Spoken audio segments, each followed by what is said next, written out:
Hello dear aspirant, welcome to Education with DB Sir and we are studying Psychological Foundation of Educations और इसका हमने already 3 videos upload कर दिया है। Up to हमने intelligence theory वो सारे खत्म कर दिया है और आज हम देखेंगे मोटिवेशंस, क्रिएटिविटी या फिर इंडिविजुअल डिफरेंस। ये तीनों को हम यहाँ से डिस्कस करेंगे क्योंकि ये तीनों चैप्टर में भी बहुत सारे क्वेश्चंस आते ही आते हैं। 2021 में आए थे, 2018, 2016 सभी ईयर में कुछ ना कुछ क्वेश्चंस इंडिविजुअल डिफरेंस में आते हैं, क्रिएटिविटी में आते हैं और उसके साथ साथ मोटिवेशन या फिर मोटिवेशनल थ्योरीज के ऊपर क्वेश्चंस आते ही आते हैं। तो इसके बारे में इसी वीडियो में डिस्कस करेंगे। लेकिन बहुत सारे बंदे जो क्वेश्चंस कर रहे हैं, इसका पीडीएफ कहाँ से मिलेगा, कहाँ से मिलेगा? इसका पीडीएफ हम हमारे जो टेलीग्राम चैनल है एसएसबी एजुकेशन ओडिशा, वहाँ पर सारे पीडीएफ शेयर करते हैं। उस चैनल को आप ज्वाइन कर लो, वहाँ पर आपको सब कुछ मिल जाएगा। So without taking time let's get started.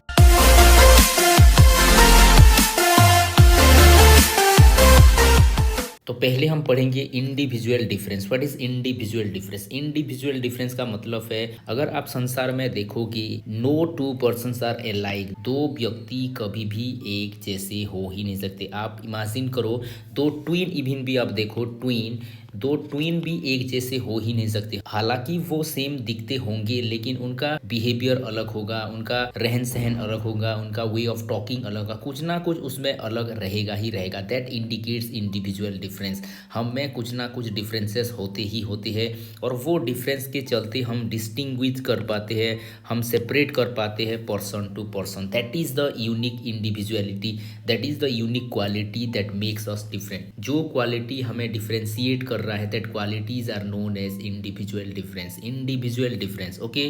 तो इंडिविजुअल डिफरेंस का क्या अर्थ है, बड़े बड़े साइकोलॉजिस्ट ने क्या कहा है, उसको थोड़ा दे लेते हैं। तो ओसबॉर्न क्या कह रहे हैं? ओसबॉर्न कह रहे हैं, हम अगर व्यक्तियों को देखें तो व्यक्तियों में जो डिफरेंसेस है, जो डिसिमिलरिटीज है, जो अंतर है, उस अंतर के हिसाब से जब हम व्यक्तियों को डिस्टिंग्विश कर पाएंगे, पातर कर पाएंगे, डिवाइड कर पाएंगे, इसे कहा जाएगा इंडिविजुअल डिफरेंस। ये कहना है ओसबॉर्न का। फिर गुड क्या कहते हैं? कार्टर गुड कहते हैं इंडिविजुअल डिफरेंस माना व्यक्ति और व्यक्ति के बीच जो वेरिएशंस है या फिर डेविएशंस है, वही डेविएशंस को ये इंडिविजुअल डिफरेंस कह रहे हैं। ये जो वेरिएशंस या फिर डेविएशंस आ रहे हैं, इसका कैरेक्टरिस्टिक्स सिंगल भी हो सकता है और बहुत सारे भी हो सकते हैं, ओके। और ड्रीवर जेम्स क्या कहते हैं? ड्रीवर जेम्स कहते हैं जो मेंटल और फिजिकल में डेविएशंस आ रहा है या फिर वेरिएशंस आ रहा है, उसी को ही इंडिविजुअल डिफरेंस कहा जाता है, ओके।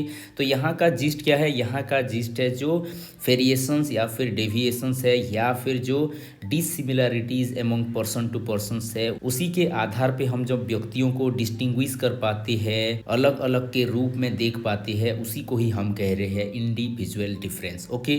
तो इंडिविजुअल डिफरेंस के कारण क्या है, what are the causes of individual difference, वो भी देख लेते हैं। तो पहला जो कॉज है वो है हेरिडिटरी कॉज, क्योंकि हेरिडिटी में कुछ ऐसे क्वालिटीज, ऐसे इनबॉर्न क्वालिटीज हमें मिलता है from our parents, from our ancestors, उसी के चलते हमारे अंदर इंडिविजुअल डिफरेंस दिखाई देता है।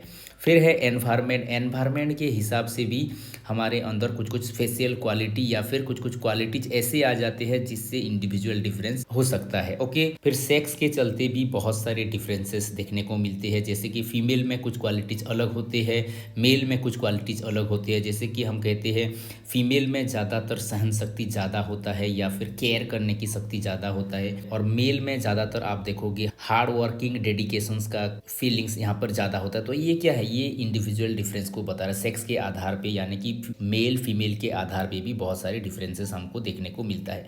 फिर एजेस के अकॉर्डिंग भी बहुत सारे इंडिविजुअल डिफरेंस देखते हैं, क्योंकि छोटे बच्चे में जो फीलिंग्स, जो इमोशंस आ रहा है, बड़ों में अलग सी फीलिंग्स, अलग सी इमोशंस आ रहा है, तो ये भी इंडिकेट कर रहा है इंडिविजुअल डिफरेंस को, ओके। फिर एजुकेशन के चलते भी हमारे अंदर बहुत सारी इंडिविजुअल डिफरेंस आती है। ज़्यादा एजुकेशन जिसके पास होता है उसका बिहेवियर, उसका बोल चाल कुछ अलग होगा, जिसके पास एजुकेशन नहीं है उसका बोल चाल अलग होगा। तो ये भी किसको इंडिकेट कर रहा है? ये भी इंडिकेट कर रहा है इंडिविजुअल डिफरेंसेस को।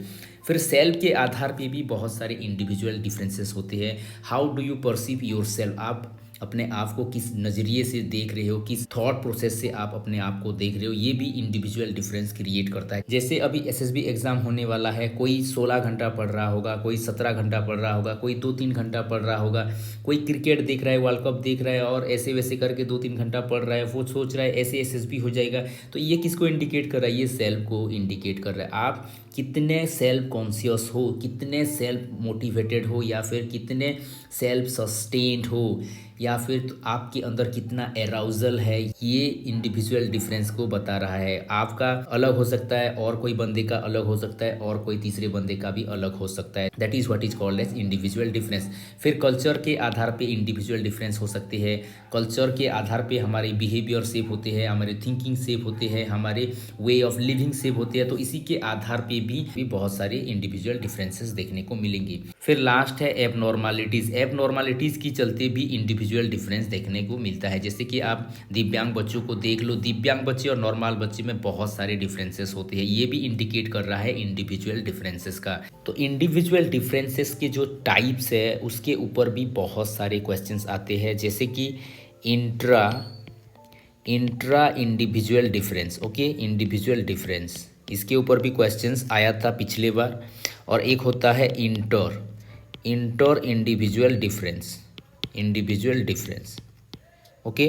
तो इंट्रा क्या है और इंटर क्या है, इसको अच्छे से समझ लो। तो इंट्रा का मतलब एक ही इंडिविजुअल है या पर्सन है और उसके अंदर जो वेरिएशंस आ रहे हैं। जैसे कि आप ऐसे समझो, एक बच्चा है मैथ में अच्छा स्कोर करता है, सपोज 80 स्कोर करता है, लेकिन वो इंग्लिश में 40 स्कोर करता है। ये तो डिफरेंस है ना, ये है इंडिविजुअल डिफरेंस। लेकिन ये खुद में हो रहा है, इसीलिए ये हो गया इंट्रा इंडिविजुअल डिफरेंस, ओके।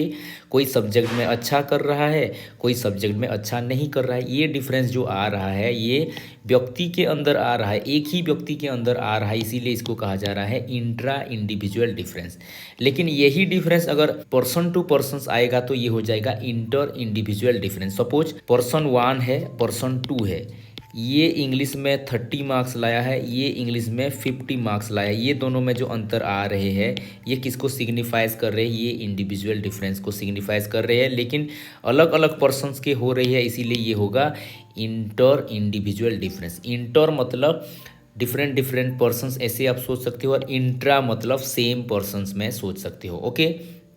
तो इसके ऊपर भी क्वेश्चंस आते हैं, इसको भी अच्छे से जान लेना है, ओके। फिर है इसका क्या है एजुकेशनल इम्प्लीकेशन। इंडिविजुअल डिफरेंस को हम जानेंगे तो एजुकेशन में क्या हेल्प होगा, ओके। अगर हम इंडिविजुअल डिफरेंस को अच्छे से जानेंगे, उनके डिफरेंस के आधार पे हम ग्रुपिंग कर सकते हैं, स्ट्रीमिंग कर सकते हैं, ताकि बेटर वे में उनको हम चैनलाइज कर पाए, ओके।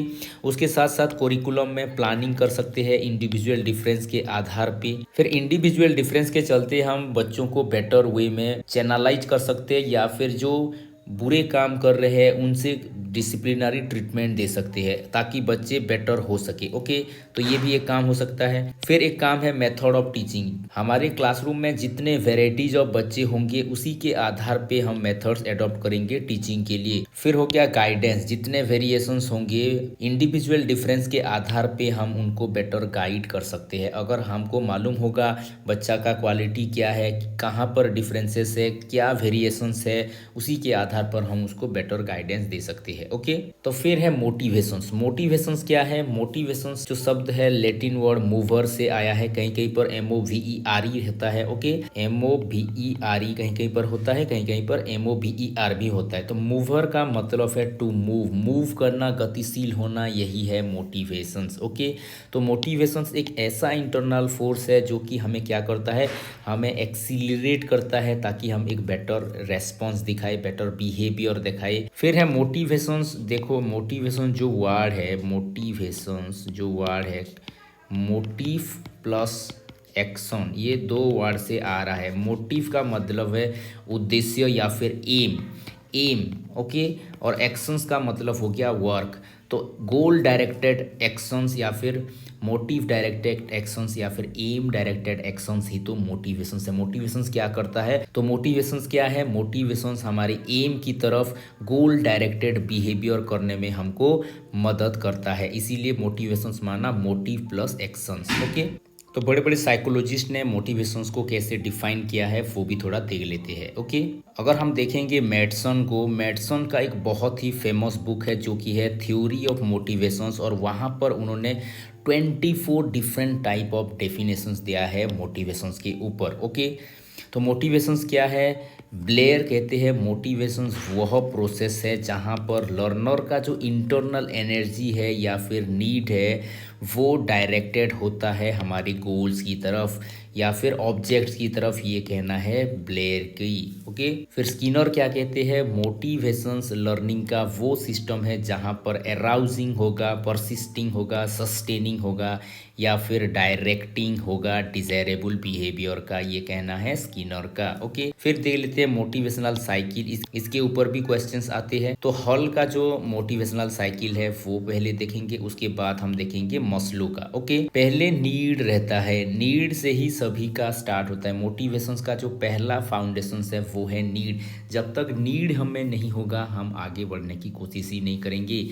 इसीलिए तो कहा जाता है ना, आवश्यकता ही आविष्कार की जननी। आवश्यकता होनी चाहिए, नीड होनी चाहिए। जब तक नीड नहीं होगा आप ढूंढोगे नहीं, आप खोजोगे नहीं, आप नॉक ही नहीं करोगे। Okay, need is the first criteria. Okay, जब नीड होगा आपके अंदर एक ड्राइव आएगा, आपके अंदर एक भूख आएगा कि मैं ये करूं, मैं वो करूं। Okay, drive, then drive, drive के बाद आता है एराउजल। एराउजल, आपके अंदर एक इतनी प्रबल इच्छा आएगी, वांट्स आएगी, डिजायर आएगी कि आप खुद को अब रोक नहीं पाओगे, अपने अंदर आग लग जाएगी और आप गोल डायरेक्टेड बिहेवियर करोगे। गोल डायरेक्टेड बिहेवियर करोगे और बिहेवियर करते ही आपको अचीवमेंट मिलेगा, और अचीवमेंट मिलते ही, सफलता मिलते ही, सक्सेस मिलते ही आपका जो एराउजल हुआ था, आपका जो डिज़ायर, बर्निंग डिज़ायर जो उठा था वो अब रिड्यूस हो जाएगा, वो अब रिड्यूस हो जाएगा। फिर लाइफ में फिर एक नीड आएगा, अलग कोई नीड आएगा। अभी एक नीड था, फिर एक अलग नीड आएगा। ओके, तो लाइफ में ये नीड आता रहता है। वेरियस नीड्स हमें टाइम के आधार पे, सिचुएशंस के आधार पे, स्टेजेस के आधार पे वेरियस नीड्स हमारे लाइफ में आते रहते हैं। नीड्स के चलते ड्राइव होंगे, ड्राइव के चलते एराउजल, एराउजल के चलते गोल डायरेक्टेड बिहेवियर, और ये साइकिल चलता रहेगा, ये साइकिल चलता रहेगा। ओके ओके, तो मस्लो क्या कहते हैं? मस्लो का भी एक साइकिल है। ये साइक्लिक मैनर में अगर देखेंगे तो ये नीड होगा, फिर वांट होगा, टेंशंस होगा, एक्शंस होगा, सेटिस्फेक्शन होगा। स्टार्ट हो रहा है नीड से, यहाँ पर जैसे स्टार्ट हो रहा था नीड से, सभी मोटिवेशंस कहाँ से स्टार्ट होता है? नीड से स्टार्ट होता है। नीड है तभी तो आप आगे बढ़ोगे, नीड है तभी तो आप मेहनत करोगे, नीड है तभी तो आप कोर्स ऑफ एक्शंस में आओगे, नीड है तभी तो आप प्लानिंग करोगे या फिर मेहनत करोगे या फिर प्रयास करोगे। नीड सभी की मूल है, नीड सभी की प्राइमरी स्टेप्स है। ओके, और नीड के चलते क्या होगा? Need give rise to wants. Need होगा तभी आपके अंदर इच्छाएं आएगी। सपोज आपको नीड है एक जॉब की, आपको नीड है एक जॉब की, और जॉब के चलते आप में इच्छा आया कि चलो मुझे बेटर प्रिपेयर करना है, मुझे अच्छे पढ़ना है, मुझे यूट्यूब में क्लासेस देखना है, बुक्स पढ़ना है, पीडीएफ से नोट बनाना है, ऐसे करके आपके अंदर एक वांट्स आ रहा है। और ये वांट्स क्या करेगा? आप में एक टेंशन क्रिएट करेगा, आप में एक अस्थिरता क्रिएट करेगा। That means need give rise to wants and wants causes tension in you. और टेंशंस आएगा तो क्या होगा? टेंशंस आएगा तो आप खुद को रोक ही नहीं पाओगे। You have to push yourself, you have to push yourself to do some actions. आप खुद को क्या करोगे? कुछ एक्शंस लेने में मजबूर हो जाओगे, खुद को कुछ गोल डायरेक्टेड बिहेवियर करने में आप मजबूर हो जाओगे। और लास्ट में जब आप पा लोगे, आपके एम को जब आप पा लोगे, आपको सेटिस्फेक्शन मिलेगा, आपको सेटिस्फेक्शन मिलेगा। It is the end product. यहाँ से यहाँ तक जाना है, यहाँ से यहाँ तक जाना है।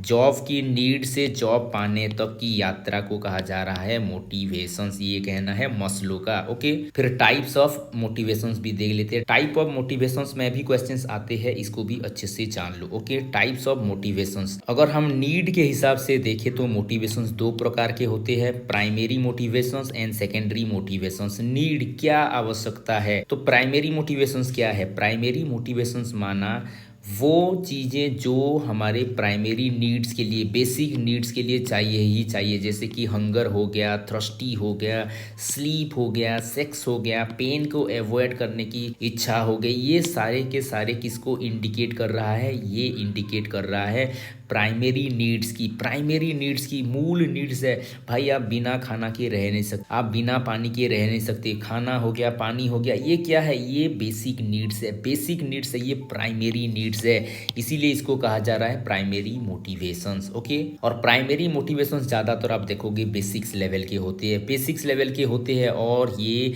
इंडिविजुअल को सबसे ज़्यादा इन्फ्लुएंस करते हैं। आपके पास जितना भी ब्रेन हो, अगर आप भूखे हो, अगर आप प्यासे हो, तो आपको केवल एक ही बात सूझेगा, कैसे करके मैं खाऊं, कैसे करके मैं पीऊं, वही पहले दिमाग में आएगा। आपको ऐसा ही नहीं आएगा कि चलो मैं एक बुक्स पढ़ लूं, चलो मैं ये कर लूं, चलो मैं वो कर लूं, ये नहीं आएगा। पहले आपको प्राइमरी नीड्स या फिर बेसिक नीड्स को आपको फुलफिल करना होगा।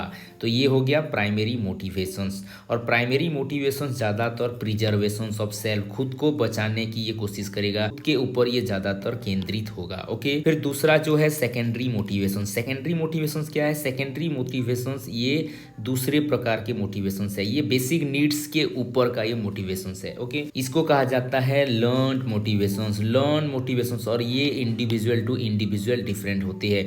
जब हमारे बेसिक नीड्स फुलफिल हो जाते हैं, उसके बाद में हम कुछ कुछ अलग नीड हमारे अंदर लाते हैं। सपोज किसी का फूड का नीड खत्म हो गया, तो वो क्या करेगा? चलो घूमने चलते हैं, चलो वहाँ पर सिनेमा होके आते हैं, या फिर यहाँ चलते हैं, वहाँ चलते हैं। ये क्या है? ये दूसरे टाइप का मोटिवेशन है, ये दूसरा टाइप का नीड है। ओके, तो ये कहा जाता है सेकेंडरी मोटिवेशन, सेकेंडरी मोटिवेशन। और ये प्रायोरिटी के ऊपर बेस होगा, आपका वैल्यू ऑफ सिस्टम क्या है उसके ऊपर बेस होगा। ओके, फिर है एक्सट्रिंसिक और इंट्रिंसिक मोटिवेशन। इसके ऊपर तो बहुत सारे क्वेश्चंस आते हैं, इसको अच्छे से समझ लो। तो एक्सट्रिंसिक और इंट्रिंसिक मोटिवेशंस किसके आधार पे किया जा रहा है? ओरिजिन के आधार पे किया जा रहा है। तो मोटिवेशंस आपको बाहर से मिल रहा है या अंदर से मिल रहा है? What is the origin of your motivation? It is external और इंटरनल। इसके आधार पे हम मोटिवेशंस को दो टाइप में डिस्टिंग्विश करते हैं, एक हो गया इंट्रिंसिक और दूसरा हो गया एक्सट्रिंसिक। ओके, तो एक्सट्रिंसिक क्या है उसको थोड़ा जान लेते हैं। एक्सट्रिंसिक्स माने एक्सटर्नल, एक्स से याद करोगे, एक्सटर्नल यानी कि जो मोटिवेशन हमको आउटसाइड से मिलता है, आउटसाइड से मिलता है, प्रेज के हिसाब से हो गया या फिर रिवॉर्ड के हिसाब से हो गया, वो होता है एक्सट्रिंसिक मोटिवेशन या फिर बाह्य अभिप्रेरण। ये कहना है रोजनबर्ग का। ओके, रोजनबर्ग का ये एक्सटर्नल है। ज़्यादातर आप देखोगे जो एक्सट्रिंसिक मोटिवेशंस होते हैं वो रिवार्ड होते हैं, प्रेज होते हैं, मनी होता है, या फिर किसी के वैल्यूएबल फीडबैक होते हैं। ये सारे के सारे क्या है? ये एक्सट्रिंसिक मोटिवेशंस है। और यहाँ पर सबसे गौर करने वाली बात है, जो चीज़ें हमको मोटिवेट कर रहा है वो मोटिवेटर क्या करेगा? हमको सेटिस्फेक्शंस देगा। वो चीज़ हम पाएंगे तो ही हम सेटिस्फाई होंगे। यानी कि आपको एक्टिविटी के ऊपर प्लेजर नहीं आ रहा है, you may not gate pleasure in the activity. काम करने में आपको मज़ा नहीं आ रहा है, लेकिन जो प्राइज मिलने वाला है, जो एक्सटर्नल मोटिवेशन जो आपको वेट कर रहा है, उसी के चलते ही आप काम कर रहे हो। ओके, यानी कि आपका इंटरेस्ट नहीं है काम में इंटरेस्ट नहीं है, लेकिन किस में इंटरेस्ट है? रिवॉर्ड में इंटरेस्ट है। ओके, ये भी क्वेश्चंस पूछता है, अच्छे से इसको याद कर लो। ये नेचुरल नहीं है, ये आर्टिफिशियल है, क्योंकि आप रिवॉर्ड के लिए काम कर रहे हो, आप नेचुरली नहीं कर रहे हो, आप खुशी के लिए काम नहीं कर रहे हो, आपको अच्छा लग रहा है इसलिए काम नहीं कर रहे हो, आप कुछ पाओगे इसी के लिए काम कर रहे हो। ये ज़्यादातर आप देखोगे छोटे छोटे बच्चों की हैबिट फॉर्मेशंस करने के लिए अच्छे होते हैं। फिर दूसरा टाइप का है इंट्रिंसिक मोटिवेशन। इंट्रिंसिक मोटिवेशंस का मतलब है जो मोटिवेशंस हमें अंदर से मिलता है, विद इन मिलता है। रोजनबर्ग क्या कहते हैं? Motivation that comes from with in A persons, with in A persons, जो कि इंजॉयमेंट की तरफ से आएगा या फिर चैलेंजेस के हिसाब से आएगा, मास्टरी करने के हिसाब से आएगा, ऑटोनॉमी के हिसाब से आएगा। ये एलिमेंट जहाँ पर होगा आप सोच लेना कि ये इंट्रिंसिक मोटिवेशंस है, ये इंट्रिंसिक मोटिवेशंस है। ये ज़्यादातर इंटरनल ही है और नेचुरल है, क्योंकि आप जो कर रहे हो उससे ज़्यादा प्लेजर पा रहे हो। यहाँ पर आप खुद कर रहे हो, एक्शन बेस्ड है, ये एक्शन बेस्ड है, ये रिवॉर्ड बेस्ड है ही नहीं, ये एक्शन बेस्ड है। ये रिवॉर्ड बेस्ड था, इसको हम रिवॉर्ड बेस्ड कहेंगे, रिवॉर्ड बेस्ड, क्योंकि रिवॉर्ड ही काम करा रहा है, लेकिन ये एक्शन बेस्ड है। ये इंटरनली आप मोटिवेटेड हो इसीलिए आप कार्य कर रहे हो। ये सेल्फ डायरेक्टेड है, ये रिवार्ड डायरेक्टेड था, ये सेल्फ डायरेक्टेड है। आपको अच्छा लगता है इसीलिए आप कर रहे हो। Playing is an example of internal motive. आप खेलने को पसंद करते हो इसीलिए आप खेलते हो। Playing is an internal motivations. Okay, कोई पैसा देगा तो खेलोगे ऐसा नहीं है, कोई अप्रिसिएशन करेगा तो खेलोगे ऐसा नहीं है। आपको खेल में मजा आता है इसीलिए आप खेलते हो। तो playing is an example of internal motivations. तो फिर रेजनबर्ग क्या कहते हैं? रेजनबर्ग 4 तरह के कंपोनेंट की बात करते हैं जो कि इंट्रिंसिक मोटिवेशंस को इंडिकेट करता है, और वो है चैलेंजेस। चैलेंज का मतलब क्या है? चैलेंज का मतलब है आप ज़्यादातर नए नए चैलेंजेस को लेने के लिए तैयार हो, क्योंकि वहाँ पर आपको ज़्यादा इंजॉयमेंट मिलता है, ज़्यादा एक्साइटमेंट मिलता है, और एक्साइटमेंट के चलते आप काम कर रहे हो, आप मोटिवेशंस पा रहे हो। यही है इंट्रिंसिक मोटिवेशंस। फिर दूसरा है इंजॉयमेंट। कोई काम करने में आपको प्लेजर मिल रहा है, खुशी मिल रहा है, इसीलिए आप कर रहे हो। यानी कि कोई बच्चा खेलने में मज़ा लगता है, किसी को पढ़ने में, किसी को घूमने में, जो काम में आपको मज़ा लग रहा है वो काम आप कर रहे हो, यानी कि ये इंट्रिंसिक मोटिवेशंस है। फिर तीसरा जो है मास्टरी। मास्टरी के लिए भी हम इंट्रिंसिक मोटिवेशंस को रिलेट कर सकते हैं।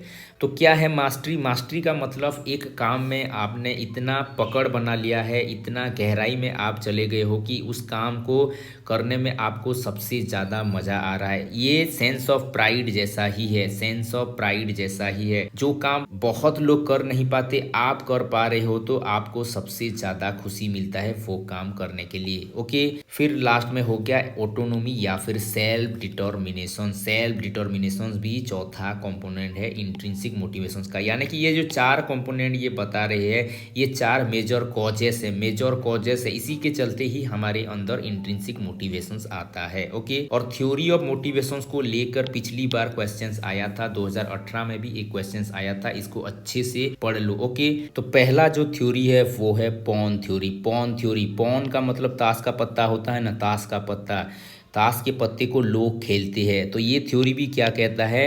ये कहता है कि ये वन टाइप ऑफ पॉपेट जैसा है। मनुष्य क्या है? एक पॉपेट जैसा है, इंस्ट्रूमेंट ऑफ गॉड ये कहते हैं, और सुपर नेचुरल पावर के ऊपर ये विश्वास करते हैं। और ये कहते हैं आपके अंदर एक मिस्टीरियस पावर आएगा जो आपको मोटिवेट कर देगा, आपको आगे बढ़ने के लिए प्रेरित करेगा। ये कहना है पॉन थ्योरी वालों का। ओके, फिर है ड्राइव रिडक्शंस थ्योरी जो कि हॉल ने दिया है, ड्राइव रिडक्शंस थ्योरी हॉल का। और ये ज़्यादातर किसके ऊपर फोकस करता है? नीड्स के ऊपर फोकस करता है, ड्राइव्स के ऊपर फोकस करता है। जितना ज़्यादा गहरा नीड्स होगा उतना ज़्यादा ड्राइव्स आपके अंदर आएगा। ओके, इसको इसीलिए कहते हैं पुश थ्योरी, क्योंकि नीड आपको पुश करेगा, नीड आपको आगे बढ़ाएगा, आपको पुश करेगा। ओके, और ड्राइव रिडक्शंस थ्योरी ज़्यादातर आप देखोगे कि आपका बिहेवियर कैसे चैनलाइज हो रहा है प्राइमरी ड्राइव के चलते। ओके, तो जो दूसरा टाइप का है वो है optimal arousal theory. Optimal arousal theory ये दिया है यॉर्क या फिर डॉनसन ने। इनका जो थ्योरी है अराउजल के ऊपर बेस्ड है। जितना ज़्यादा अराउजल आपके अंदर होगा आप उतना मोटिवेटेड होंगे, उतना ज़्यादा आप आगे बढ़ने की कोशिश करेंगे। ये कहना है ऑप्टिमल अराउजल थ्योरी का। फिर नेक्स्ट थ्योरी है इंसेंटिव थ्योरी। इंसेंटिव थ्योरी, इसको पुल थ्योरी भी कहा जाता है, क्योंकि जितना ज़्यादा इंसेंटिव आगे होगा उतना ज़्यादा वो आपको पुल करेगा, आपको खींचेगा। सपोज एक बड़ा प्राइस है, जैसे एसएसबी जॉब क्या है? एक टाइप का इंसेंटिव है। ओके, अगर सपोज इसका सैलरी 1 लाख हो जाए तो आपका जो पुलनेस है यहाँ पर अट्रैक्शंस बढ़ जाएगा। सपोज ये एक जॉब है जिसका सैलरी 2 lakhs है तो ज़्यादा ये अट्रैक्ट करेगा, ज़्यादा ये पुल करेगा। ओके, तो पुल थ्योरी क्या बता रहा है? इंसेंटिव जितना बड़ा होगा उतना ज़्यादा ये पुल करेगा, इसीलिए इसको पुल थ्योरी भी कहा जाता है। ओके, फिर हो गया cognitive approaches to motivations. Cognitive theories जो होते हैं, कॉग्निटिव साइकोलॉजिस्ट वो क्या कहते हैं? मोटिवेशंस एक तरह के हमारे थॉट्स या फिर बिलीव्स या फिर एक्सपेक्टेशंस के ऊपर डिपेंड करता है, यानी कि ये एक मेंटल प्रोसेस है, ये कहना है कॉग्निटिविस्ट का। ओके, फिर है डेप्थ थ्योरी। डेप्थ थ्योरी दिए है फ्रॉयड ने, ये भी क्वेश्चंस आते हैं, इसको भी अच्छे से याद कर लो। और इनका डेप्थ थ्योरी किसके ऊपर बेस्ड है? ऑन कॉन्शियस मोटिव्स के ऊपर। हमारे बहुत सारे मोटिव्स होते हैं, लेकिन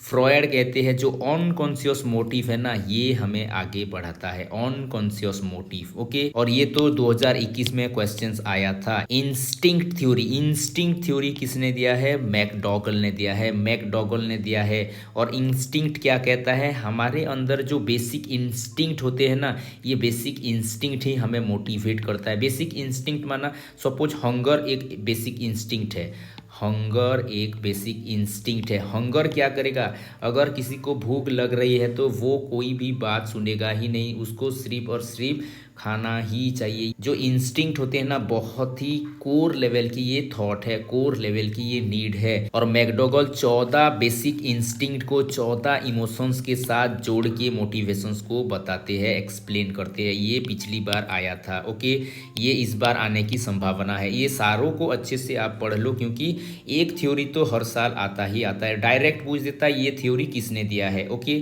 तो आपको नाम जानना है और थ्योरी का नाम जानना है। फिर हो गया मस्लो का जो हायरार्की ऑफ नीड, ये भी क्वेश्चंस बहुत बार आया है, और नेट का तो ये फेवरेट क्वेश्चंस है। एक दो क्वेश्चंस तो इसमें आता ही आता है। एसएसबी में भी 2018 में आया था, 2021 में भी एक क्वेश्चंस आया था, तो इसको अच्छे से आप पढ़ लो। तो मस्लो का जो थ्योरी है वो नीड से स्टार्ट हो रहा है, और ये एक हायरार्की फॉलो कर रहा है, यानी कि डाउन से टॉप की तरफ जा रहा है, डाउन से टॉप की तरफ जा रहा है। ये आप देख सकते हो, डाउन से टॉप की तरफ ये जा रहा है। ओके, और मस्लो कहते हैं हमारा जो नीड है वो लोअर नीड से स्टार्ट होते होते हायर नीड्स की तरफ जाता है, लोअर नीड से हायर नीड्स की तरफ जाता है। पहले बेसिक नीड्स हम फुलफिल करते हैं, फिर हम हायर नीड्स की तरफ जाते हैं। बेसिक नीड्स फुलफिल नहीं होगा तो आप हायर नीड्स की तरफ नहीं जाओगे। बेसिक नीड्स क्या है? बेसिक नीड्स मतलब जो फिजियोलॉजिकल नीड्स है, शरीर का जो नीड्स है, वो नीड्स जब तक पूरा नहीं होगा आप भजन करने नहीं जा सकते। जैसे हम प्रैग्मेटिज्म में भी पढ़ते थे ना, भूखे पेट भजन ना हुए गोपाल। आप भूखे हो तो भजन कर ही नहीं सकते, भजन गा ही नहीं सकते। पहला प्रायोरिटी क्या है? आपको खाना चाहिए। तो मस्लो कहते हैं 5 नीड्स के बारे में, देयर आर 5 नीड्स, और उन्होंने उन 5 नीड्स को 3 कैटेगरी में डिवाइड किया है। पहला कैटेगरी है बेसिक नीड्स, दूसरा है साइकोलॉजिकल नीड्स, और तीसरा है self fulfilment needs. Basic needs में क्या आते हैं? बेसिक नेसेसिटी जो है, जैसे कि फिजियोलॉजिकल नीड्स हो गया, जैसे शरीर की नीड्स होता है, खाना होता है, पानी होता है, रेस्ट होता है, वार्मथ होता है, ये सारे के सारे फिजियोलॉजिकल नीड्स है, ये बेसिक नीड्स है, ये चाहिए ही चाहिए।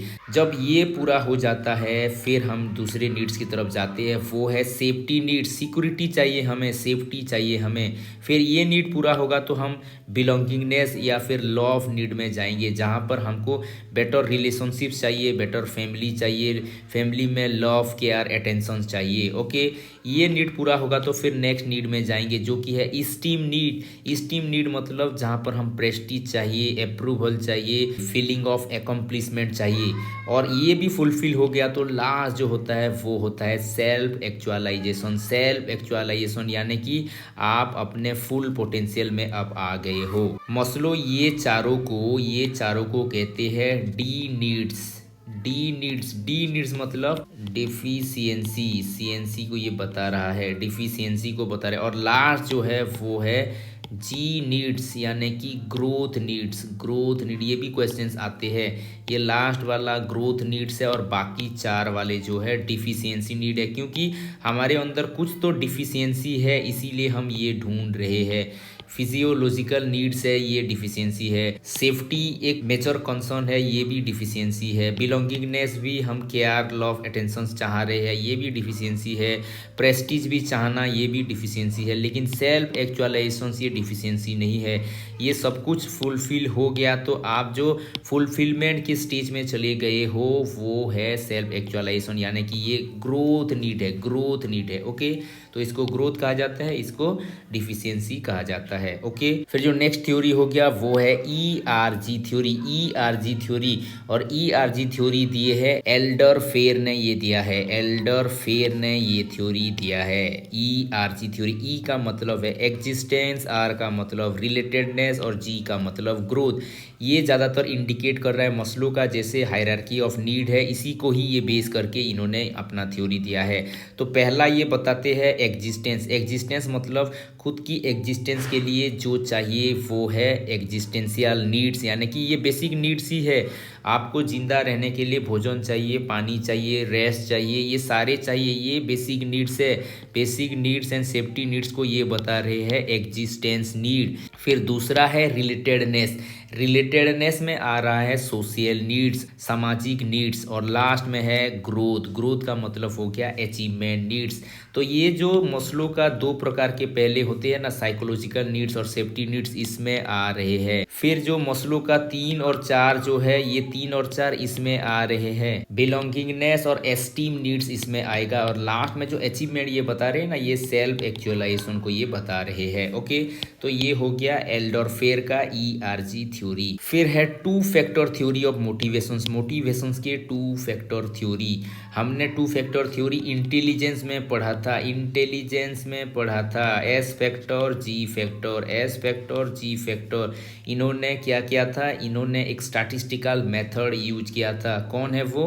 स्पीयरमैन। स्पीयरमैन ने ये स्टैटिस्टिकल टूल यूज करके क्या किया था, S फैक्टर और G फैक्टर का को रिलेशंस को अच्छे से स्टडी करके थ्योरी दिया था, 2 फैक्टर थ्योरी। वो स्टैटिस्टिकल टूल क्या था उसको आप कमेंट बॉक्स में लिखो, कितना आप पढ़ रहे हो पता चलेगा। वो स्टैटिस्टिकल टूल क्या है वो आपको कमेंट बॉक्स में लिखना है। और स्पीयरमैन ऐसे व्यक्ति है, जो भी व्यक्ति इंटेलिजेंस के ऊपर काम कर रहे थे या करेंगे या किए हुए हैं, ये आइदर इनके फॉर में रहेंगे या फिर इनके अगेंस्ट में रहेंगे। तो सेंटर में यही है स्पीयरमैन। ओके, तो इनका जो स्टैटिस्टिकल प्रोसेस था उसको क्या कहते हैं आप कमेंट बॉक्स में लिखो। ओके, हॉर्सबर्ग का ये 2 फैक्टर थ्योरी है मोटिवेशंस के ऊपर। ये कहते हैं 2 ही फैक्टर होते हैं मोटिवेशंस के, एक होता है हाइजीन फैक्टर, दूसरा होता है motivational factor. Hygiene factor, motivational factor, ये 2 फैक्टर हमको मोटिवेट करते हैं। फिर नेक्स्ट हो गया एक्वायर नीड थ्योरी। और ये थ्योरी के जो प्रोपाउंडर है वो है डेविड मैक्लेलैंड। मैक्लेलैंड ये थ्योरी दिए है एक्वायर नीड्स थ्योरी। ये कहते हैं 3 साइकोलॉजिकल नीड्स होते हैं, 3 साइकोलॉजिकल नीड। पहले वो कहते हैं अचीवमेंट, दूसरा है एफिलिएशंस, तीसरा है पावर। अचीवमेंट का मतलब आपने कोई स्किल को मास्टर कर लिया टू गेट सक्सेस, ये होता है अचीवमेंट। फिर एफिलिएशंस का माना आप औरों का अप्रूवल के लिए काम कर रहे हो, आपका गोल डायरेक्टेड बिहेवियर अप्रूवल के लिए, एफिलिएशंस के लिए हो रहा है। और तीसरा जो है पावर का मतलब इन्फ्लुएंस। इन्फ्लुएंस पावर क्यों चाहिए? क्योंकि आप बेटर इन्फ्लुएंस कर पाते हो, आपको सब सलाम ठोकते हैं। पावर है तो आपको सलाम ठोकेंगे, पावर नहीं है तो आपको कोई पूछेगा नहीं, इसीलिए आप पावर में आने की चाह रख रहे हो। ये तीनों के तीनों किसको बता रहे हैं? ये मोटिवेशंस को बता रहे हैं। ओके, तो क्या है क्रिएटिविटी? क्रिएटिविटी को लेके भी बहुत सारा क्वेश्चंस पिछले बार आया था, 2018 को भी आया था और 2016 को भी आया था। It is very very important, very very important. Last साल तो 2021 का 3-4 क्वेश्चंस क्रिएटिविटी के ऊपर ही आया था। ओके, तो इसको अच्छे से पढ़ लो, अच्छे से समझ लो। क्रिएटिविटी वो क्षमता है, वो एबिलिटी है जहाँ पर हम क्रिएट कर पाते हैं, नई नई चीज़ें क्रिएट कर पाते हैं, डिस्कवर कर पाते हैं या फिर प्रोड्यूस कर पाते हैं। क्रिएटिविटी के चलते ही हम नए आइडियाज़ को जनरेट कर पाते हैं, नॉवेल आइडियाज़ को जनरेट कर पाते हैं या फिर नॉवेल ऑब्जेक्ट्स को जनरेट कर पाते हैं। क्रिएटिविटी के चलते हम रीअरेंज करते हैं या फिर रीसेप करते हैं। तो दुनिया में सभी के पास क्रिएटिविटी होता है, लेकिन किस में कम होता है, किस में ज़्यादा होता है। Creativity is a universal process. ये जो क्रिएटिविटी है ना, ये क्रिएटिविटी ज़्यादातर डाइवर्जेंट थिंकिंग के ऊपर बेस्ड होता है। It is related to divergent, ये 2021 में क्वेश्चंस आया था। Creativity related to divergent thinking. Divergent thinking और जो कन्वर्जेंट थिंकिंग है ना, ये इंटेलिजेंस के ऊपर बेस्ड है, इंटेलिजेंस के ऊपर बेस्ड है। और ये दोनों थिंकिंग हमारे जो थिंकिंग का प्रोसेस है, ब्रेन का प्रोसेस है, थिंकिंग का प्रोसेस है, थिंकिंग का जो परसेप्शंस है, परसेप्शन से ये निकल रहे हैं, परसेप्शन से ये निकल रहे हैं, परसेप्शन से ये निकल रहे हैं। तो कॉन्वर्जेंट थिंकिंग होगा तो इंटेलिजेंट होगा, और डाइवर्जेंट थिंकिंग होगा तो क्रिएटिविटी होगा। इसको अच्छे से याद कर लो। तो बड़े बड़े थिंकर्स क्या कहते हैं क्रिएटिविटी के ऊपर, वो भी थोड़ा देख लेते हैं। पहले स्पीयरमैन का देखते हैं। स्पीयरमैन कहते हैं क्रिएटिविटी ह्यूमन माइंड का एक पावर है, एक शक्ति है, एक क्षमता है, जिसके चलते हम नए नए कंटेंट को क्रिएट कर पाते हैं, उसको ट्रांसफॉर्म कर पाते हैं, उसको रिलेट कर पाते हैं। ये कहना है स्पीयरमैन का। फिर गिलफर्ड क्या कहते हैं, गिलफर्ड जो क्या थ्योरी देते हैं, COP content operations and product. ये ऑपरेशंस में जो है ना, ऑपरेशंस में यहाँ पर वो थ्योरी देते हैं convergent thinking and divergent thinking का। तो गिलफर्ड क्या कहते हैं, गिलफर्ड कहते हैं क्रिएटिव इंडिविजुअल क्या करता है, क्रिएटिव इंडिविजुअल कुछ काम करता है, कुछ क्रिएटिव बिहेवियर प्रदर्शन करता है, जो कि है इन्वेंटिंग। कुछ नई चीज़ें वो इन्वेंट करेगा, या फिर कुछ नई चीज़ें वो डिज़ाइन करेगा, कंट्राइव करेगा, कंपोज करेगा, प्लान करेगा। ये नए नए कामों में इन्वॉल्व होगा, और इसमें ज़्यादातर अब नोवेल्टी रहेगा, इसमें ज़्यादातर एक्सप्लोरेशंस रहेगा। यही है क्रिएटिविटी, ये कहना है गिलफर्ड का। फिर टॉरेंस क्या कहते हैं, टॉरेंस जो व्यक्ति है, one of the greatest persons in the field of creativity, इनको तो कहा जाता है फादर ऑफ क्रिएटिविटी। ये जो व्यक्ति है ना, ये जो व्यक्ति 50 इयर्स इन्होंने पूरा जीवन लगा दिया क्रिएटिविटी को रिसर्च करने में। 50 years, more than 50 years, can you imagine, सारा जीवन इन्होंने क्रिएटिविटी को स्टडी करने में लगा दी। इसीलिए इनको कहा जाता है फादर ऑफ क्रिएटिविटी। और ये कहते हैं क्रिएटिविटी वह प्रोसेस है जहाँ पर हम सेंसिटिव है towards problem, deficiency, gap of knowledge.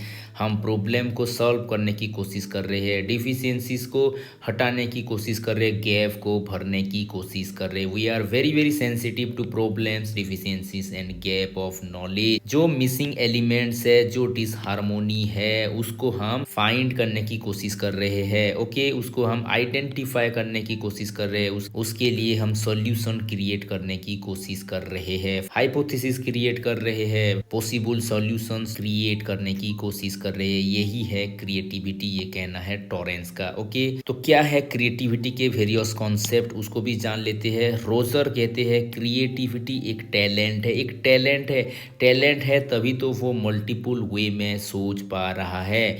मस्लो कहते हैं क्रिएटिविटी एक प्रोसेस है, आप किस वे में जा रहे हो, कैसे जा रहे हो, ये प्रोसेस निर्माण करेगा। तो क्रिएटिविटी एक प्रोसेस है।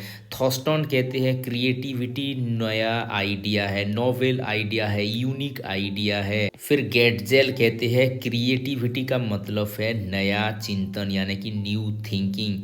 और कील पैट्रिक कहते हैं ये कैपेसिटी है प्रॉब्लम सॉल्व करने के लिए, प्रॉब्लम सॉल्विंग मेथड, कील पैट्रिक। ओके, तो ये हो गया concept of creativity.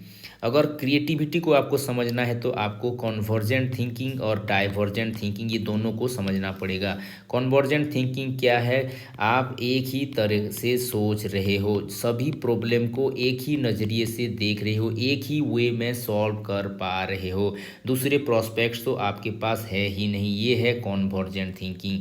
Divergent thinking का मतलब है वन टू मेनी, आप वेरियस वे में सोच पा रहे हो, वेरियस दिशाओं में सोच पा रहे हो, वेरियस थॉट पैटर्न से देख पा रहे हो। डाइवर्जेंट थिंकिंग को कहा जाता है वन टू मेनी, और कन्वर्जेंट को कहा जाता है मेनी टू वन। ओके, तो इसको अच्छे से याद कर लो, क्योंकि ये भी क्वेश्चंस आया हुआ है। Divergent thinking related to creativity.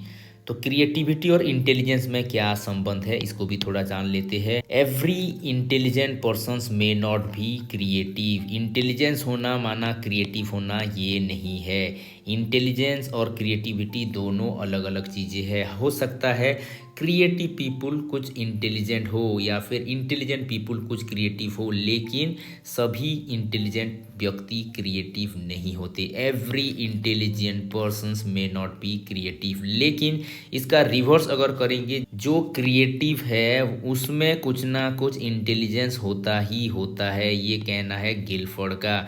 अगर आप क्रिएटिव हो तो आप इंटेलिजेंट हो, लेकिन आप इंटेलिजेंट हो तो क्रिएटिव हो ये ज़रूरी नहीं है, इसको भी अच्छे से याद कर लो। सो जो स्टेनबॉक है और ओ हैरे है, इन्होंने क्रिएटिविटी और इंटेलिजेंस के रिलेशनशिप को लेकर 5 पॉसिबिलिटी दिया है।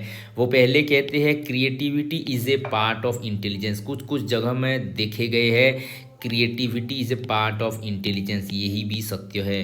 कुछ कुछ जगह में ऐसे देखे जाते हैं कि intelligence is a part of creativity, ऐसे भी हो सकता है। कुछ कुछ जगह में ऐसे देखे जाते हैं कि दोनों समान जैसे ही है, आइडेंटिकल जैसे ही है। और चौथा जो है दोनों इंडिपेंडेंट है लेकिन ओवरलैप कर रहे हैं, ओवरलैप कर रहे हैं।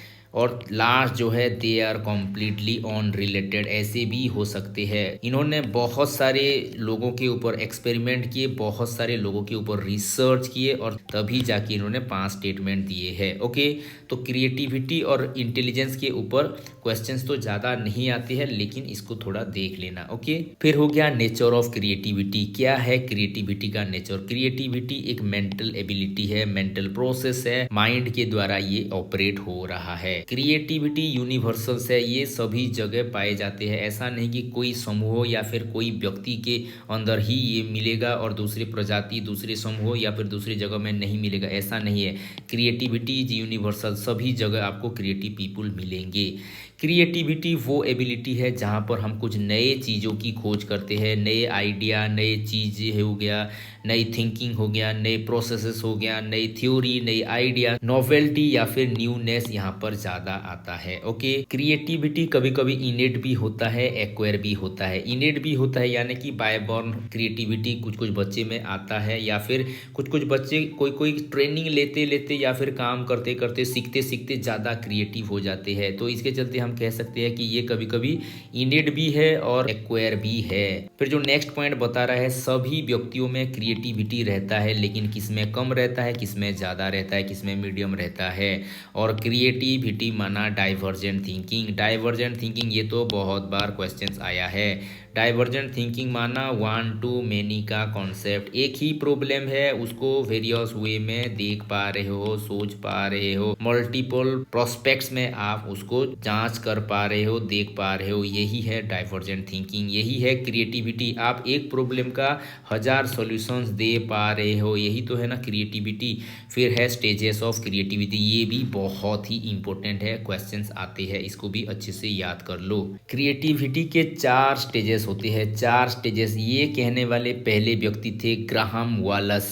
ओके, इसको अच्छे से याद कर लो, ये भी नेम भी बहुत बार क्वेश्चंस पूछ देता है। ग्राहम वालस जो है 4 स्टेजेस के बारे में बताते हैं। There are 4 stages in creativity.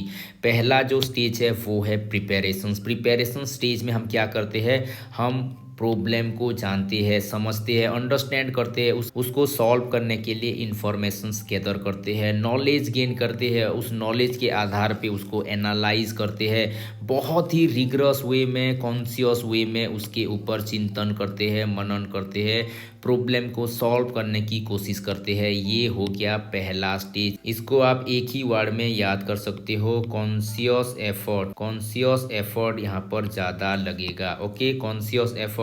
फिर दूसरा जो स्टेज है वो है इंक्यूबेशंस। इंक्यूबेशंस में आप अब थिंकिंग नहीं करोगे, इंफॉर्मेशंस गैदर नहीं करोगे, सारे के सारे चीज़ों को छोड़ दोगे, यानी कि you do not give any attention to the problem. अब चिंतन करना बंद कर दिया है आपने, माइंड में अब कोई भी इररिलेवेंट थिंग्स को घुमा नहीं रहे हो। यानी कि अब क्या होगा, अब ये कॉन्शियस माइंड काम नहीं करेगा। यहाँ पर कॉन्शियस माइंड के चलते हमने बहुत एफर्ट लगाया लेकिन प्रॉब्लम सॉल्व नहीं हुआ। अब क्या होगा, अभी ऑन कॉन्शियस लेवल पर प्रॉब्लम सॉल्व किया जाएगा। यहाँ पर कौन से माइंड काम करेगा, क्योंकि आपने बहुत सारा प्रयास कर दिया है, तो ये अभी ऑन कॉन्शियस माइंड अब काम करेगा, थिंक करेगा। फिर जो तीसरा स्टेज है वो है इंस्पिरेशंस या फिर इल्यूमिनेशन। इल्यूमिनेशन इल्यूमिनेशंस, क्योंकि इस स्टेज में इल्यूमिनेट होगा, सॉल्यूशन मिलेगा, रिजल्ट मिलेगा, इसीलिए इस फेज का नाम दिया गया है इल्यूमिनेशंस, यानी कि सडन सॉल्यूशंस यहाँ पर मिलेगा, रिजल्ट मिलेगा।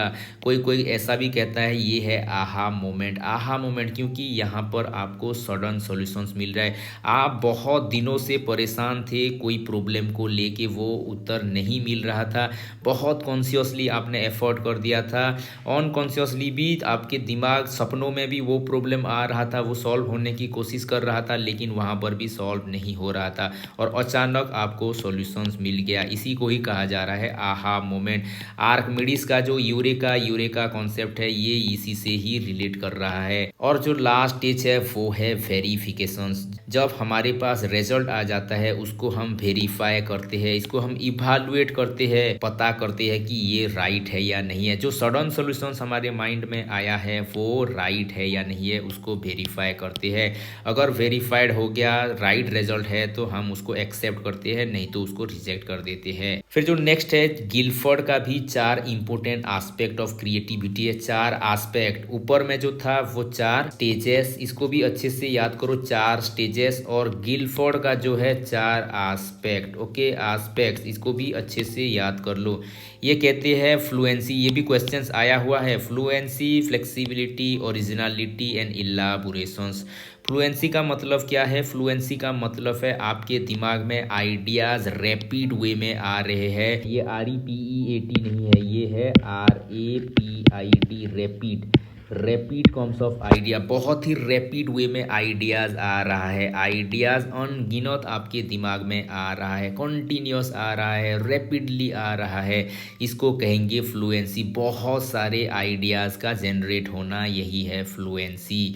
जैसे कि वर्ड फ्लुएंसी हो गया, अगर आपको कहे जाए कि ए शब्द से कुछ शब्द कहो तो क्या कहोगे? बहुत सारे शब्द आपके दिमाग में आएंगे, ये भी हो सकता है, वो भी हो सकता है, कि जितने भी सारे आपके दिमाग में आएंगे, कैसे आएंगे? बहुत ही रैपिड वे में आएंगे, बहुत ही स्पोंटानियस वे में आएंगे, स्पोंटानियसली आएंगे।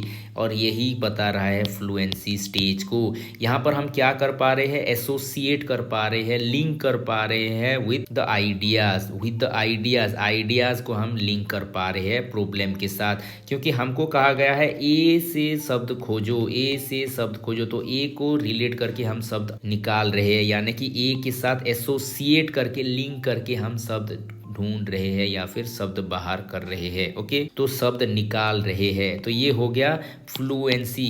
फिर जो दूसरा हो गया वो है फ्लेक्सिबिलिटी। फ्लेक्सिबिलिटी माना जो आइडियाज जनरेट हो रहे थे पहले स्टेज में, फ्लुएंसी स्टेज में बहुत सारे तो आइडियाज आ रहे थे, लेकिन फ्लेक्सिबिलिटी में क्या होगा? वेरियस फील्ड से ये आइडियाज आ रहे हैं या नहीं, ये फ्लेक्सिबिलिटी बताएगा।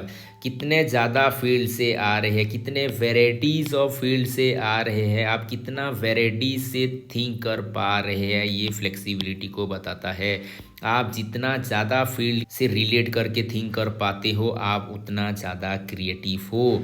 Idea comes from different angles, different sources, different field. Okay, तो ये हो गया फ्लेक्सिबिलिटी। यहाँ पर ज़्यादातर वेरिएशंस की बात किया जाएगा। और जो तीसरा है वो है ओरिजिनलिटी। ओरिजिनलिटी मतलब नॉवेल्टी या फिर यूनिकनेस। ये भी क्वेश्चंस आया हुआ है, इसको अच्छे से याद कर लो। नॉवेल्टी मतलब न्यूनेस यहाँ पर होगा, न्यूनेस यहाँ पर होगा, किसी का घिसा या फिर कॉपी किया हुआ नहीं होगा, न्यूनेस होगा, नोवेल्टी होगा, ओरिजिनलिटी होगा, वो आपका बनाया हुआ या फिर आपका थॉट प्रोसेस के बेस पर बना हुआ होगा। ओरिजिनलिटी यहाँ पर होगा। क्रिएटिविटी माना ओरिजिनलिटी, किसी का कॉपी पेस्ट नहीं है। और चौथा जो है इलाबोरेट, जो आइडिया आपने जनरेट किया है उसको आप बेटर वे में डिस्क्राइब कर पा रहे हो, यही तो क्रिएटिविटी है ना। क्रिएटिविटी का मतलब ऐसा नहीं कि कुछ ना कुछ गढ़ दिया और उसको आप एक्सप्लेन ही कर नहीं पा रहे हो। क्रिएटिविटी का मतलब है आप जो बना रहे हो या फिर न्यू थिंग्स क्रिएट कर रहे हो उसको एक बेटर वे में आप एक्सप्लेन भी कर पा रहे हो, एक्सप्रेस भी कर पा रहे हो, डिस्क्राइब भी कर पा रहे हो, यही है इलाबोरेशंस। तो ये 4 एस्पेक्ट है, ये गिलफोर्ड ने दिया है और ये क्वेश्चंस भी आया है 2018 को, इसको अच्छे से याद कर लो। तो क्रिएटिविटी को हम कैसे फोस्टर करेंगे? ऑकबॉर्न कहते हैं ब्रेनस्टॉर्मिंग द्वारा आप क्रिएटिविटी बढ़ा सकते हो, क्रिएटिविटी फोस्टर कर सकते हो। ये है टेक्निक, ये भी क्वेश्चंस आया हुआ है, 2021 में क्वेश्चंस आया था। Brainstorming is related to creativity. अगर आपको बहुत ज़्यादा आइडियाज़ जनरेट करना है, मल्टीपल आइडियाज़ बहुत ही कम टाइम में जनरेट करना है, तो आपको कौन सा टेक्निक यूज करना पड़ेगा? ब्रेनस्टॉर्मिंग यूज करना पड़ेगा। Brainstorming is the process through which we can create multiple numbers of ideas.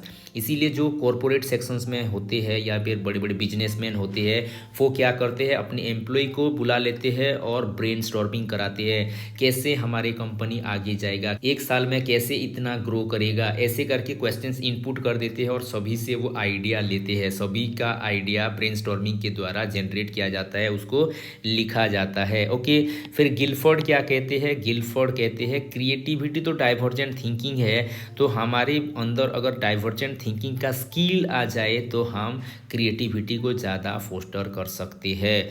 और गॉर्डन कहते हैं यूज ऑफ एनालॉजी को अगर आप जितना ज़्यादा यूज करोगे उतना ही आप में क्रिएटिविटी बढ़ता जाएगा। एनालॉजी का यूज करना, इसको वो कहते हैं सिनेक्टिक्स जितना ज़्यादा आपके अंदर होगा उतना आप क्रिएटिव होंगे। ओके, तो मेजरमेंट ऑफ क्रिएटिविटी उसको भी थोड़ा देख लेते हैं। क्रिएटिविटी को कैसे मेजर किया जाएगा? क्रिएटिविटी के जो फादर कहे जाते हैं पॉल टोरेंस, जिन्होंने 50 ईयर प्लस इसके ऊपर काम किया है, इन्होंने एक टेस्ट दिया है जिसको कहा जाता है TTCT, Torrance test of creative thinking. Okay, फिर एक टेस्ट है MTCT, ये मिनीसोटा का क्रिएटिव थिंकिंग का टेस्ट है। ओके, फिर रेट है जिसको कहा जाता है रिमोट एसोसिएशन टेस्ट, कितना आप एसोसिएट कर पा रहे हो उससे भी आपका क्रिएटिविटी पता चलता है। और जो लास्ट है वो है GDTI, Guilford divergent thinking instrument. Okay, TTCT बहुत बार क्वेश्चंस आया है क्योंकि टॉरेंस से रिलेट कर रहा है, इसीलिए ये ज़्यादा क्वेश्चंस आता है, तो इसको अच्छे से आप याद कर लो। तो यही था आज का वीडियो और लास्ट में हम देख लेते हैं कुछ MCQ जो कि बहुत ही इम्पोर्टेंट। ओके, तो पहला जो क्वेश्चन है, student of class 12 aspire to get a in his school final exam, which of the following is best explain his motivations? ये कौन सा मोटिवेशंस है? ए पाने के लिए, अपनी जो एग्ज़ाम है स्कूल एग्ज़ाम ग्रेड ए पाने के लिए बच्चा मेहनत कर रहा है। एफिलिएशंस तो नहीं है, सेल्फ इस्टीम भी नहीं है, एस्टीम भी नहीं है, सेल्फ एक्चुअलाइजेशन तो बिल्कुल ही नहीं है, लेकिन ये होगा नीड फॉर अचीवमेंट। बच्चा अचीव करना चाहता है, ये ग्रेड लाना चाहता है, वो ग्रेड लाना चाहता है, इतना परसेंटेज लाना चाहता है, उतना परसेंटेज लाना चाहता है। ये क्या है? ये अचीवमेंट की बात कर रहा है। ओके, फिर नेक्स्ट क्वेश्चन हो गया, what are the factors responsible for individual difference? Individual difference के लिए कौन कौन से फैक्टर जिम्मेदार है, रेस्पॉन्सिबल है? नेचर एंड नर्चर, ये तो होता है, ये रेस्पॉन्सिबल होते हैं। Race and parents educational background, race भी एक इम्पैक्ट डालता है, पेरेंट्स के एजुकेशनल बैकग्राउंड भी इम्पैक्ट डालते हैं। हेरेडिटी एंड मैच्योरेशंस, ये भी इम्पैक्ट डालते हैं। एनवायरनमेंट एंड मैच्योरेशंस, ये भी इम्पैक्ट डालते हैं। तो चारों के चारों तो राइट जैसा लग रहा है, लेकिन अगर आप इसमें से देखोगे तो जो नेचर एंड नर्चर है, यहाँ से सब कुछ आ जाएगा, तो ये होगा यहाँ का right answers. Okay, which of the following is an example of intra individual? Intra हमने पढ़ा, इंट्रा और इंट्रा एंड इंटर मतलब जब दो व्यक्ति हो गए, इसका जब हम तुलना कर रहे हैं, ये होगा इंट्रा मतलब एक ही व्यक्ति में 2-3 चीज़ों को हम कंपेयर कर रहे हैं, ये होगा इंट्रा। तो यहाँ पर देखो, Amish failed in both mathematics and science, failed हो गया दोनों में, ये तो सिमिलरिटी को बता रहा है, डिफरेंस कहाँ है? Amish did not well in both science and mathematics, ये दोनों में वेल नहीं है, ये तो सिमिलरिटी बता रहा है। Anita did well in mathematics but fail in social science. देखो, एक में पास हो रहा है, एक में फेल हो रहा है, यही राइट आंसर्स होना चाहिए। लेकिन चौथा ऑप्शन भी दे लेते हैं। Anita did well both in mathematics and social science, ये सिमिलरिटी की बात कर रहा है, तो उत्तर होगा सी। सी होगा इसका right answers. Okay, between whom we can find more similarity in their cognitive ability. कहाँ पर कॉग्निटिव एबिलिटी ज़्यादा सिमिलर पाए जाएंगे? कॉजिन में नहीं पाएंगे, सिबलिंग में नहीं पाएंगे, फ्रेटर्नल ट्विंस में नहीं पाएंगे, लेकिन आइडेंटिकल ट्विंस जो होगा ना, वहाँ पर ज़्यादा सिमिलरिटीज़ मिलने की संभावना है। कुछ कुछ रिसर्चर्स ऐसे कहते हैं यहाँ पर ज़्यादातर को रिलेशंस कितना ज़्यादा मिलता है, 0.75 को रिलेशंस मिलता है, को रिलेशंस मिलता है आइडेंटिकल ट्विंस में। ओके, 0.75 तो बहुत ही ज़्यादा सिमिलरिटीज़ यहाँ पर देखने को मिलता है।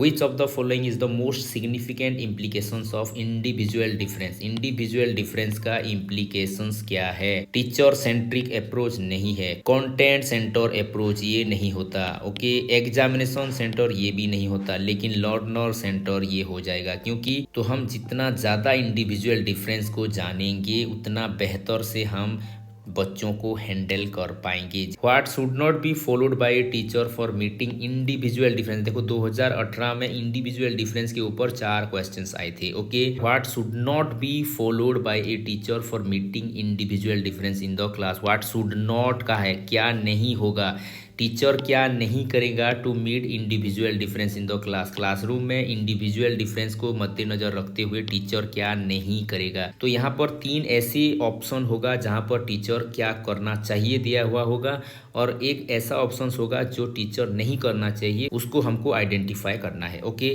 Teacher at A low level keeping the dullest student in view. Teacher खुद को लो लेवल में ले जाएंगे क्योंकि वहाँ पर डॉलेस्ट स्टूडेंट है, ये नहीं होना चाहिए। ओके, ये हमारा पहला ही राइट ऑप्शंस आ गया। ओके, तो ये नेगेटिव हो गया, बाकी तीनों पॉजिटिव होना चाहिए। Having proper knowledge of the individual, individual का प्रॉपर नॉलेज होना चाहिए, उनका पोटेंशियलिटीज़ का प्रॉपर नॉलेज होना चाहिए, तो पॉजिटिव है। Grouping student according to their ability, जितना ज़्यादा इंडिविजुअल डिफरेंस होगा तो उसी के आधार पे हम ग्रुपिंग करेंगे, ये भी पॉजिटिव हो गया। Adopting special programme for individualising instructions, जितना ज़्यादा इंडिविजुअल डिफरेंस होगा उसी के आधार पे हम क्या करेंगे, स्पेशल प्रोग्राम लेंगे। ओके, ये भी पॉजिटिव हो गया। ये तीनों पॉजिटिव है, लेकिन पहला वाला नेगेटिव है, पहला वाला नेगेटिव है, तो ये नहीं होना चाहिए, होगा ये राइट आंसर्स। ओके, फिर जो नेक्स्ट क्वेश्चन हो गया, which of the following characteristics is not true of divergent thinking. Divergent thinking में कौन सा ट्रू नहीं है, कौन सा ट्रू नहीं है? ये देखो, ये क्रिएटिविटी का जो 4 एस्पेक्ट है उसके ऊपर ये क्वेश्चंस कर रहा है।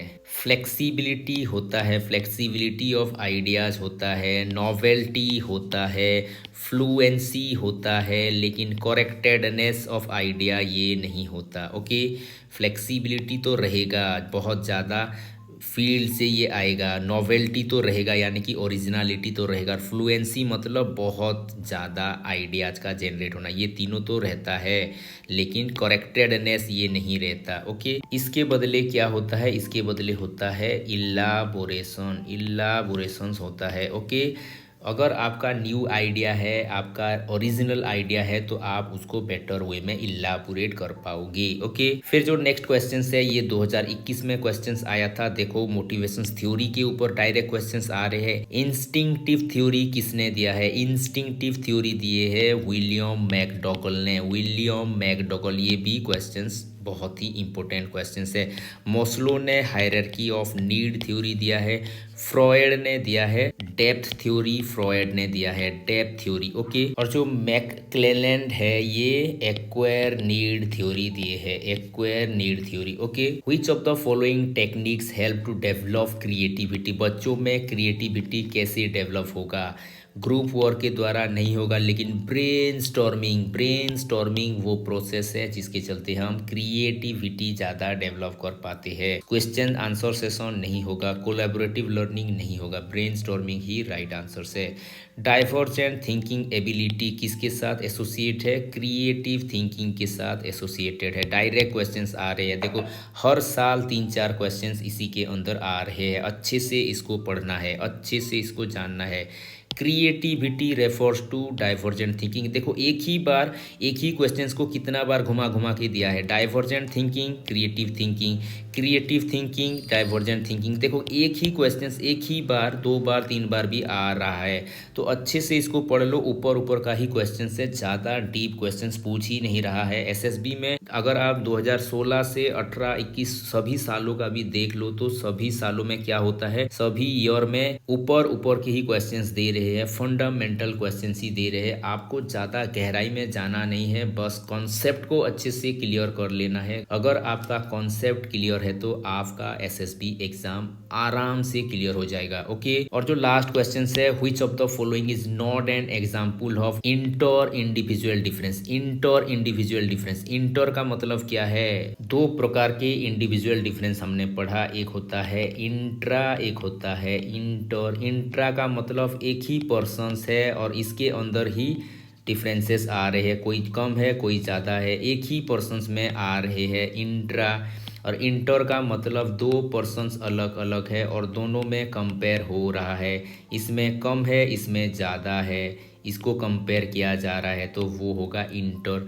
तो चाइल्ड इज फैट, फैट में दो कंपेयर नहीं आ रहा है। तो चाइल्ड इज लाइक अदर्स, औरों के जैसा, यहाँ पर कंपैरिजन आ रहा है। तो child is black in colour, खुद के बारे में बता रहा है, दूसरे के बारे में तो है ही नहीं। The nose of the child is sharp, बच्चे की नोज को शार्प बता रहा है, तो ये सिंगल की बता रहा है। ये जो होगा तो चाइल्ड इज लाइक अदर, मतलब एक चाइल्ड है और यहाँ पर कुछ चाइल्ड है, ये दोनों को कंपेयर किया जा रहा है। ओके, कंपेयर किया जा रहा है तो कंपेयर होगा, अलग चिल्ड्रेन के साथ कंपेयर होगा, तो ये होगा इंटर इंडिविजुअल डिफरेंस। ओके, तो यही था इसी वीडियो में।